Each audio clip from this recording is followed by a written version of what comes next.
Hello, everyone. Welcome to another live stream of History Valley podcast. Today, I'm joined by PhD candidate Jack Bull, and today we're going to be discussing William Cureton. What were his contributions to New Testament scholarship and also to other literature related to New Testament scholarship, and also maybe a touch on Ignatius, and we'll take it from there. Welcome back to the show, Jack. Thank you very much. It's a pleasure to be here to talk about my favourite side project at the moment, which is William Cureton. I can't tell you how much of a deep dive I've done on his life and his work, and it's sad really because it's produced no fruit for my PhD or anything that can really be published. And also, nobody really cares about this guy. But hopefully, if I'm passionate enough, then people will listen to me and learn to love him as much as I have. So, with that in mind, let me see if I can get my slides up here so we can have a look at Yep. William. There we go. So one of the reasons I started on my own channel a series called Forgotten Colleagues was because I think that one of the things we forget as scholars is that we didn't just appear out of nowhere. Right? It's not like yesterday there was nothing and today there is something. We so often are building on the back of colleagues that have gone before us and set the path that we are now on as researchers, whether that be in academic institutions or just on our own. And I think that in the case of some of these uh, forefathers in research, they're forgotten. And so there are two things really that led me to start my series and start it with the man William Cureton. The first is rather a romantic one, and that is that I quite like the idea that there's a lineage of colleagues that one can place themselves within. There's no doubt that those who we study under, particularly if we're doing PhDs with our supervisors or those who just tutor us. I saw people heaping praise onto some of your recent videos and some of the colleagues you've had on, and we come under their tutelage. And so when I go forward to different conferences and academic institutions, one of the things I always say is I study under Marcus Vincent, and that immediately gives people a picture of where I am academically and in my views. Okay, I don't believe everything Marcus says, but people can put us in the same sort of place. And so too with Marcus Vincent talks about a guy called Reinhard Hubner who oversaw his PhD, and I'm sure so on and so forth. Sort of an apostolic succession, if you like, of scholarship. But it's not just those who we come into contact daily. And there's no doubt that one of the biggest influences on my life and my scholarship has been William Cureton over these last 2.5 years, as I have spent literally every single day with this man and his books. I have spent more time with him than my fiance, than my parents, than my friends, even combined. He is literally the sole uh, friend of mine over the last 2 years. And so that's sort of the romantic side of why I want to bring him to the forefront and bring other colleagues to the forefront in future videos. There are loads of people like Adolf von Harnack, for example, who are remembered, but also many more like Cureton who are not. The second, though, and probably more important reason why we need to look at figures like this and go back and read their works, even though they weren't well remembered or received, is because so often I find nuggets in them and pieces of information that, for one reason or another, modern colleagues have forgotten. And in the case of Cureton, who, since the days of Lightfoot, which we will come on to later in 1885, has largely been forgotten up until about 2019, when Marcus Vincent wrote a book re-evaluating the Curetonian hypothesis of the Ignatian epistles. If Marcus hadn't read Cureton and taken the time out of his day to read some of the, let's say, less well-trodden paths of research, I might never be here doing my own research, and a large part of the Ignatian question would have been forgotten. So too, I believe that if we return to other scholars who, again, like I say, for one reason or other have been forgotten, we might find things in their work that is pertinent to us today. So, with that in mind, let me first introduce you to the man. He was born in Shropshire in England in 1808. That's on the border between England and Wales. And he had quite a difficult childhood because his father died very early, which left his family quite poor. And he began to work doing sort of menial jobs while attending a grammar school. Which, for those of you who don't know what that is in other countries, a grammar school is a selective school that um, when you're about 11 or 10, you do a set of exams. And if you pass them, you can go to grammar school. So it's sort of where the clever kids go. And although he was poor, he was clearly very bright at an early age and passed his exams and got into this good school. He also then went on to Oxford in 1826, where he did a BA and an MA. Again, from a guy who, even when his father was alive, they weren't that wealthy. To go to Oxford and to secure himself 2 degrees in this manner was very impressive, particularly alongside a job. And he actually worked as a waiter as well while he was at Oxford. And then in 1832, he was ordained a priest in the Church of England. And he had some really good jobs that gave him access to research materials and primary sources. He worked at the library in Oxford and also at the British Museum, where he became the keeper of manuscripts, which, again, I can only imagine such a dream job for myself.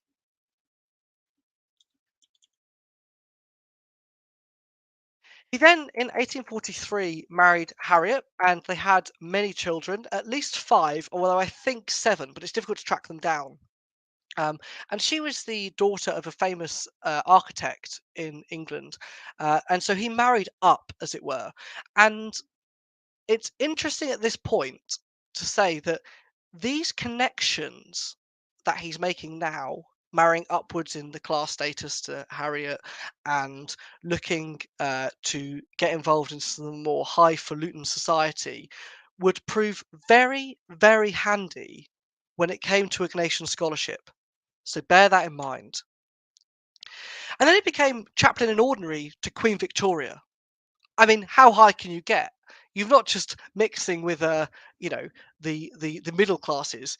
You're now really in the upper echelons of society with the uh, most prestigious person in the UK. And at this point, Queen Victoria, as many of you know, even abroad, was seen as a really sort of powerful figure, very wealthy, very impressive.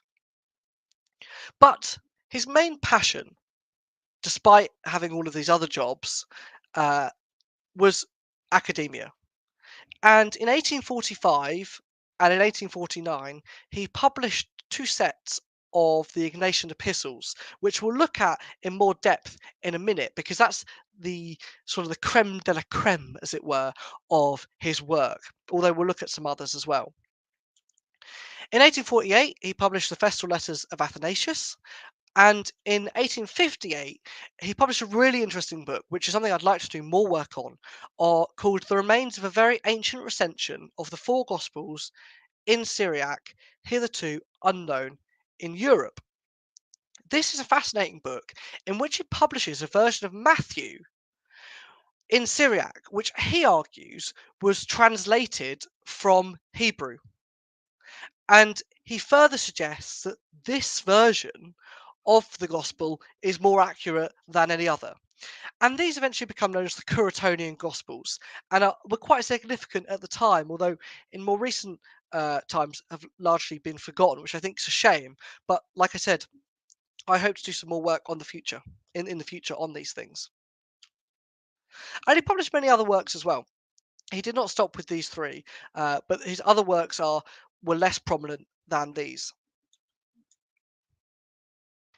He then semi-retired from his clergyman responsibilities, and he continued to work in English and French institutions and published even further. But unfortunately, in 1863, he was in a rail accident.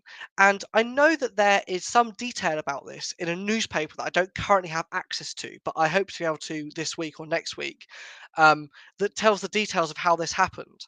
But he didn't die from it, but his wounds were so bad that eventually, a year later, he did die from them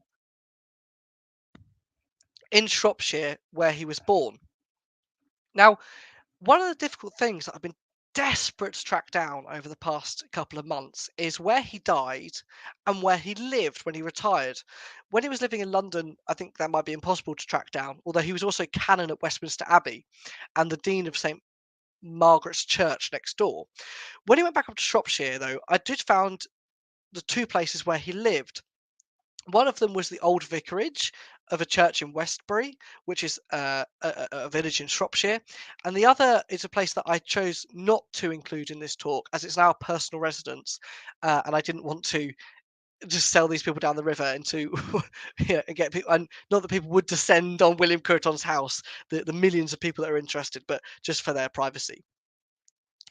But one of the things I did do was get in contact with the local vicar at the church, who provided me with some really great information. What he was able to do was affirm to me that William Cureton, despite my original thought, was not buried in Westbury, but a village called Alberbury. And you can see on the right hand side his death record. And on the left hand side is a photo the vicar very kindly took for me. And my father and I are going up on Sunday to visit this, which apparently has his name on it. But 10 points, if you can see it, it's just below the crack on the left hand side, sort of maybe a foot and a half in the middle. And so I now know where he's buried, and I know that his wife eventually moved to Europe after he passed away, and I'm yet to find out any more about his children. But there, there are some limits with which you want to proceed. So, with all this in mind about his life, oh, I should also mention that this is something that I purchased just the other day. Um, On the left-hand side is a letter that he wrote to someone who was looking to buy a copy of one of his books.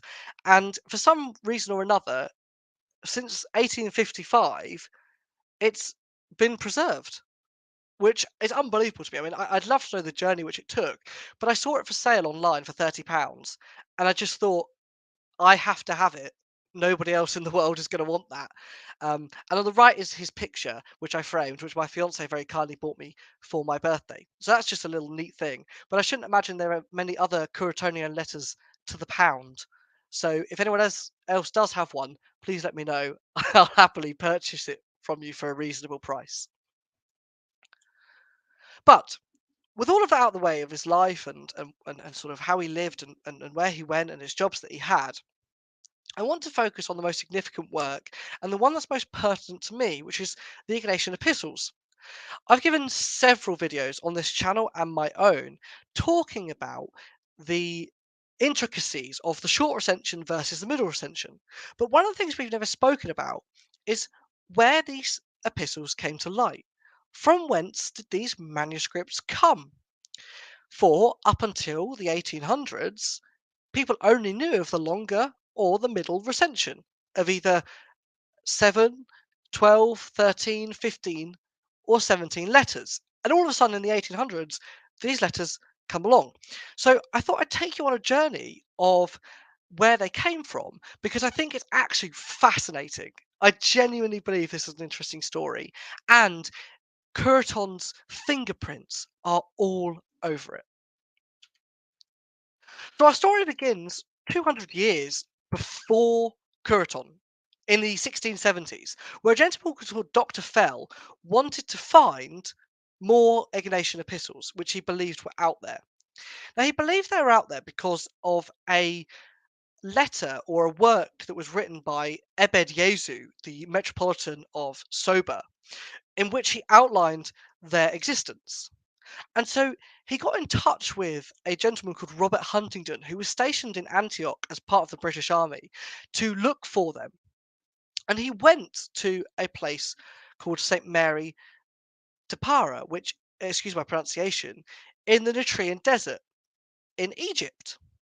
Now, what he didn't know was that in a few years' time, someone else would go and retrieve some significant manuscripts of Ignatius from this monastery. That at the time when Robert Huntington was there, the manuscripts that he was looking for were mere feet away from him. Now, luckily, he never lived to see how close he got. But looking back, like I say, he was in the very monastery where these future manuscripts would be found. It would have been gut wrenching for him to find out if he did survive. But fast forward 200 years later, and we get to our friend William Cureton, who translates a manuscript that contained the lives of saints and martyrs. And inside that volume was the martyrdom of Ignatius and Ignatius' letter to the Romans on its own, right? So not transmitted with any of the other Ignatian epistles. And this got him wondering. He said, I think there must be more out there. And he was informed that the Vatican had another manuscript with similar material. So he reached out to them. Now, back in the day, communication is not very fast. It took him a long time to hear back, particularly when you're dealing with the Vatican, who are notoriously slow anyway. But lo and behold, despite being, as he says, informed by a reliable source that the Vatican had this manuscript, Vatican said no such manuscript existed.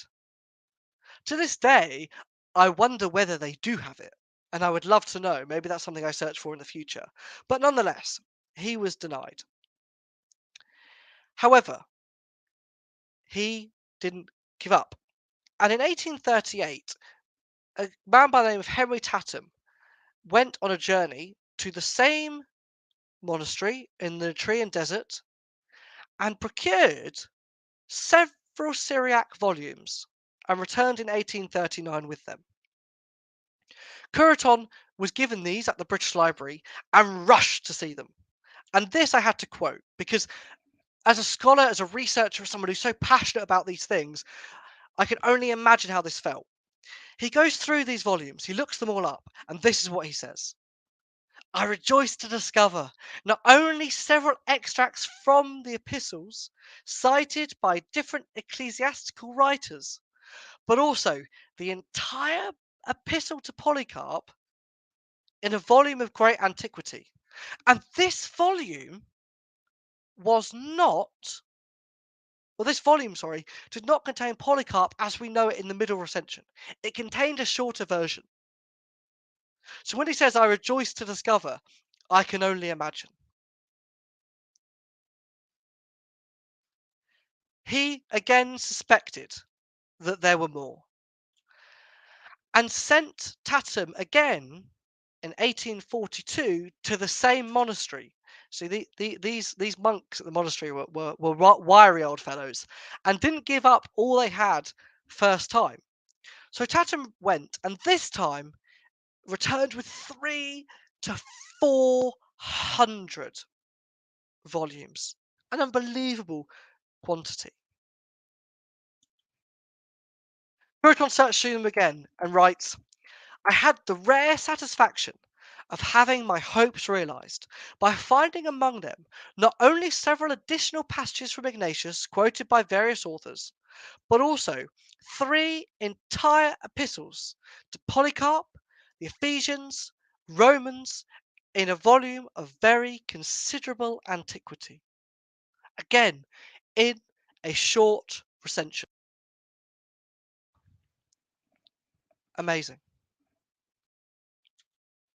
This, however, was still not the end of it. Those wiry old monks still had manuscripts left. And in 1847, a merchant by the name of Auguste Pacho purchased the rest of the volumes in the library, which Tatham had not seen or just did not purchase. I do not know which, but he purchased them. And he made them known to Cureton, who, and this is where those friends in high places came back again to help him, he asked the Lord's Commission of Her Majesty's treasure to purchase them. And again, he found the 3 epistles, this time dated not by the author, but by the person who gave them to the monastery in 931, a gentleman by the name of Moses of Nisibis. Amazing! Yet again, he finds 3 more epistles in the short recension. And what I love about this is that you never know who your friends or what friends you're going to need or how people are going to influence your life. If he had never married better or grown in his stature in society and made friends with the rich and the higher ups, he may never have been able to procure these manuscripts and get the money necessary from the Lord's Commission of Her Majesty's treasure. And so now Cureton is left with 2 sets of 3 letters in the short recension and the letter to Polycarp on its own in the short recension. And he publishes these. The first set he publishes in 1845, the second full set in 1849. And this was a big deal. The Ignatian epistles were far more controversial in many ways then than they are now. And they provided a real defense for bishops, which were a contentious issue between some Catholics and some Protestants and other Protestants. It provided a dating for the New Testament. It gave an insight into early Christianity. And most importantly, it was the largest corpus of texts, apart from the Pauline epistles, that we had. And people like Pearson and Ussher and John Calvin had debated and argued about these texts. It reached the very top of research and scholarship. So to find another set of the epistles in such an extraordinary form was always going to bring about some notoriety. And in fact, for a long time, when they were first published, very famous scholars who once accepted the middle recension immediately switched. People like Bunsen and Lee and Wordsworth all agreed that this new short recension was more likely to be genuine. Indeed, even the great proponent of the middle recension, J.B. Lightfoot, was originally convinced of the Curetonian hypothesis. He eventually, however, would change his mind. But before him, although he gets the credit, someone else paved the way. And in 1873, Theodore Zahn provided a response to this short recension and argued instead that it was truly the middle that were genuine. Again, Lightfoot gets all the credit for this, but really it was Zahn who first said it. Now, bear in mind, our poor friend Lightfoot died in 1864. So at this point, he did not see the passing of his hypothesis from the scholarly consensus to forgotten forever, well, at least until 2019, which in some sense I think is quite sweet. But either way, I seek to do him justice with my own work. Although Zahn's work was influential and significant, it was really in 1885 that Lightfoot produced several volumes in agreement with Zahn, supposedly with more evidence and proofs to the contrary. And this scholarly consensus in 1885 was essentially agreed upon to this day, and with very little in the way of critique. In fact, there have only been a few attempts by people like Ryu Camp, Robert Joly, Reinhard Hübner, Marcus Vincent, and Thomas Lechner, who have tried to argue against the middle recension. But one thing that all of these have had in common is they didn't take the short recension into consideration. All of these scholars argued against the Ignatian epistles only in their Greek middle form of the 7 letters. That wasn't until in 2019 when Marcus Vincent wrote his book, where he first addressed the question again of the short recension, and now my work, which seeks to really show that it's the short recension that at least predate, even if they're not authentic, even if they're not genuine Ignatian, predates the 3. I can't think of many subjects that are unquestioned for over 150 years in our field. And yet, for the most part, barring these few names on your screen right now, this has been the case. And nobody even now questions it. In fact, I read just the other day a commentary where at best Cureton gets a footnote, but in most places he is not even mentioned. And when you look at articles or books about Ignatius, again, not a single mention, whether that's due to lack of knowledge or a an intentional desire to miss it, I don't know. But he's not present. And so this is where we are today. Is that the story really of the Ignatian epistles for the first time in 150 years is now living, has now hopefully going to return back to the forefront. And if I'm honest, dear listeners, I'm not even that bothered of whether you agree with me about the short or the middle. What I am more bothered about is that we begin to at least discuss the Ignatian epistles and give them the prominence they deserve. For the most part, when I look at commentaries and work done on the Apostolic Fathers by my friends and colleagues, everyone loves the Didache. Everyone loves 1 Clement, the Shepherd of Hermas, Barnabas. Pick any of the Apostolic Fathers, and yet the one who provides us with the most material, the one who gives us the largest insight, no matter whether you believe it's the 3 or the 7, is essentially overlooked. And so, thus, I hope that this has given you an insight as to why I wanted to cover him today as a person, but also why I think his work and the history of his work is valuable. Because only when we understand the history of what's happened, where they've come from, can we begin to get a real insight into the significance of the work. And I hope that one day when people look back on my work, which will probably be forgotten for a long period of time, might make a video about me one day, or even you if you're a scholar at home. This is important stuff, and I don't want it to be forgotten. Absolutely. When you look at Cureton as a whole, you look at his conclusions. Does he hold very similar beliefs to you, or do you think a bit differently from him? Yeah, that's a really good question. So I think when I began this journey, Vincent and I both agreed that Cureton was right. Game over. That was just the question. All we had to do was prove it for him.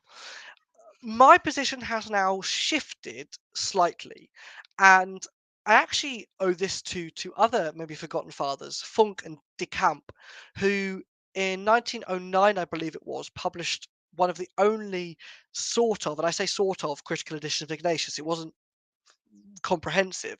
That still needs to be done. But one of the things they noted was that in some places, which I've mentioned on this channel, it's the longer recensions and not the short or the middle that present the oldest reading.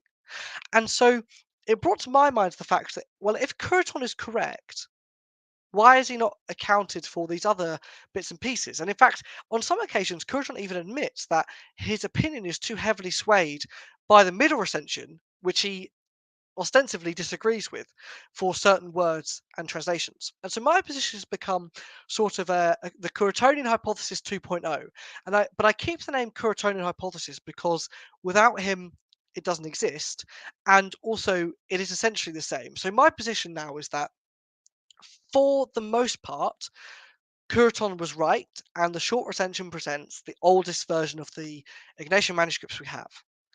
On some occasions, again, as Lightfoot point out as well, the middle and the long recension might show an earlier reading, and on another occasion, the short recension shows an earlier reading, right? So they all show an earlier reading at some points, but for the vast majority, it's the short recension that does it. However, one thing that I have noted is that there are some still looming issues with the short recension that are bigger than just one word here or there.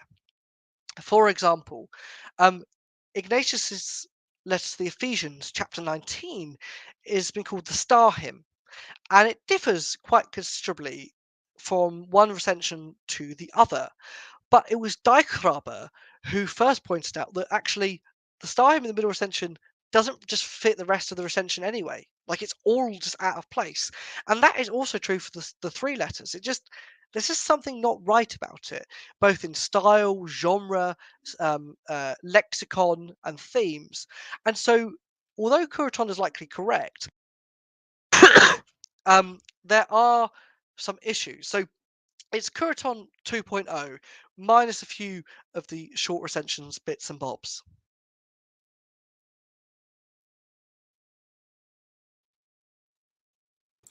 So did Cureton believe that in something similar to the free letter collection, or did he not really buy that any of it was real? No, Cureton was definitely of the opinion it was Ignatian. Um, and in some sense, his time in that space with his mindset, that was always going to be the conclusion he came to. Um, the argument was less about whether Ignatius wrote anything that we have. It was more about what did he write. And so one of the points then that I'm sort of skating around really is whether I think Ignatius actually wrote them. Um, this is a very difficult thing to prove, right? Because how could you show that? I My assumption would be that they are Ignatian, or something of that is Ignatian. I have attempted to reconstruct what I believe is the original text, and I think that that's the closest thing we have to what Ignatius wrote. I believe strongly that the reason why these texts are transmitted and carried on is because people genuinely accepted them as Ignatian, which means the first person to receive them copied them and transcribed them. A costly process, a time consuming process, which we've talked about before. And so uh, I wonder greatly whether they would have been carried on if they weren't. One example, actually, we can look at in here is that when we look at Lucian of Samosata, he performs like a satirical, he writes a satirical version of Ignatius's life about a guy called Peregrinus. And his story ends with Peregrinus, who is Ignatius, eventually leaving Christianity and becoming a cynic. And again, I wonder whether this can be true, because why would one go to all the time and effort of collating, transcribing, and publishing the Ignatian epistles again if they were the work of an apostate? Furthermore, if they were the work of that apostate, why would someone then later perform a redaction, if you believe the current hypothesis that the middle became the short, or an interpolation of the text, if you believe the short became the middle, to get around this point, right? That doesn't do anything. So I think that what happens is that Ignatius writes something that's transcribed and transmitted. The Lucian figure just writes a whole new nonsense story in which he totally destroys Ignatius' character reputation. At which point, using some of the material of Lucian, the interpolator takes it on and adds it in to try and uh, make it kosher, as it were. And there's a German scholar, Zvelian, excuse my pronunciation of the German name, who actually believes that as well. But he rejects all the Ignatian epistles, but I don't think he knew the short recension, or at least doesn't comment extensively on them. And so, again, he's only really dealing with the middle. But back to Cureton, yeah, I mean, he absolutely thought they were Ignatian. But equally, I mean, that wasn't always the consensus. I mean, John Calvin said there was nothing more preposterous than the idea that Ignatius wrote any letters. Um, Maybe a small bias there because he doesn't agree with any of his theology, and so that would present a problem for him. But for Cureton, Lightfoot, Zahn, they were all Ignatian. Uh, although in the case of Zahn, he actually did reject Romans. So we have that. And where would you recommend the audience to anyone that really wants to start looking into William Cureton? Where can they get his work? Is there good scholarship on him that you would recommend, etc.? No. And this has been honestly why it's been so painful, but also amazing for me to pursue this. This is probably the most extensive video, probably, or only video, I might argue. I haven't Googled it, I suppose, but that's ever been done on him. On the Oxford's Dictionary of People, I can't remember his exact name, there's a piece about him. and his works are commonly available. There is a Wikipedia page about him as well, but it's not that extensive. There's more here than there is on there, I think. But if you want to find out or just re-establish it in your head or copy and paste stuff, you can find out there.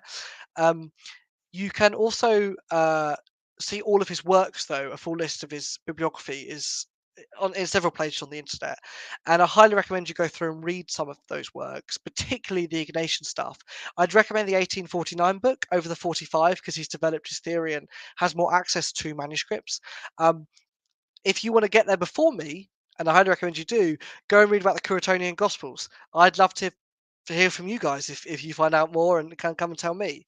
I actually also recently bought a book of um, sermons that were given during the Easter period at the Westminster Abbey or the church next door at St. Margaret's.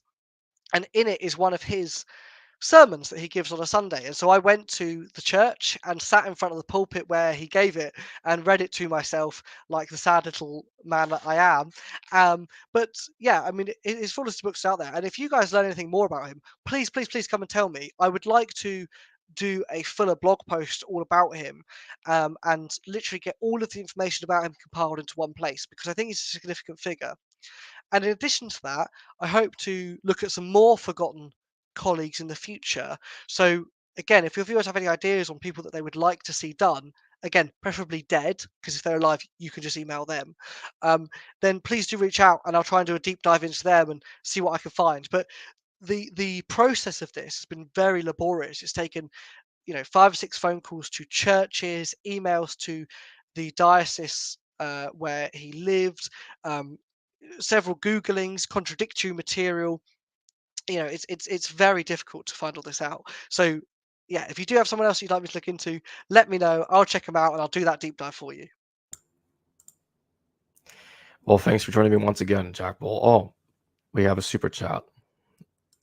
Came right in time. Elias Moody, thank you for your super chat. If the free letter collection is what Ignatius composed, what are the chances that what happens to the New Testament Syriac redactions also occurred to Ignatius' Greek exemplar? I'm not entirely sure I understand the question. What are the chances that what happens to the New Testament Syriac redactions also occurred to Ignatius? Are you referring to the idea that they went through different redactions, like as in the New Testament also went through that process of a short, a middle, a long, If I and had to built up? guess, I think he's saying that what are the chances the exact same Syriac redactions also occurred in the Greek Ignatius exemplar? I guess is he asking were the redactions the same or different? I'm still not following. Maybe I'm thick. I'm a bit thick. Maybe I'm not gathering it. Maybe if you want to type it again in the chat more clearly, Elias, I'll comment on it. I'll just say I'll pontificate for a moment while you do that on some things related to that. One of the things about that Syriac text that we have is that it also clearly came from a Greek text, and it's been translated from Greek into Syriac and then goes back into Greek at some point, which I think is really interesting. Yes, please do clarify. When it comes to the New Testament, let me just pontificate about that for a minute. Then, is that I think that one of the things that happens with the New Testament, or at least with the Gospels, is that they do some redactionary elements. So I think we talked about this before, which I got a lot of stick for on Twitter, is we get sayings of the Lord and short stories probably about him. And then we go through a stage where these sayings and stories are systematized into coherent, readable narratives that assist the reader in learning. And that's why Matthew, Mark, Luke, and John give stories in different orders or with different emphases or just different stories altogether. It's because they're all working from the same material, but they're systematizing in different ways. I've spoken before about how I think Marcion's Gospel might be the earliest that we have that's systematized, but again, even he, I think, takes material and then processes it, or someone else that he inherits off processes it to the text we have today. With the Ignatian stuff, maybe slightly different. I mean, I think that's just straight interpolation. And what we find there is that he literally just the interpolator that is just takes the base material and adds in around it. But here's his clarification. I meant that the differences between the Syriac versions and the Greek in the New Testament are vast. So what about the Greek not Ignatius, which the Syriac translates? I think I'm more confused.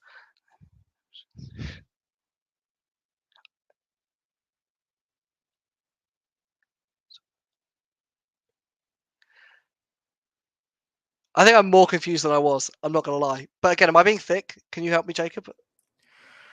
Honestly, I don't really get what he's going with this either. My guess is he's trying to ask if the Greek Ignatius is the same as the Syriac one. That was my guess, but I don't know. But we don't got any more super chats, so I guess we can end there. Sorry, Elias. I'm sorry I couldn't answer that. I'm a bit stupid. I'm not very, I mean, you're not stupid. It happens. I mean, sometimes I get super chat questions to me, and sometimes I don't understand them either. It happens. But yeah, I think we can end there. So yes, thanks again, Jack. No, thank you. Go check out William Cureton. Let's make him famous. And check out Jack Bull's YouTube channel, Twitter, and everything. I got all the links in the description, also to his Patreon page. And I'll see everybody later. Thank you.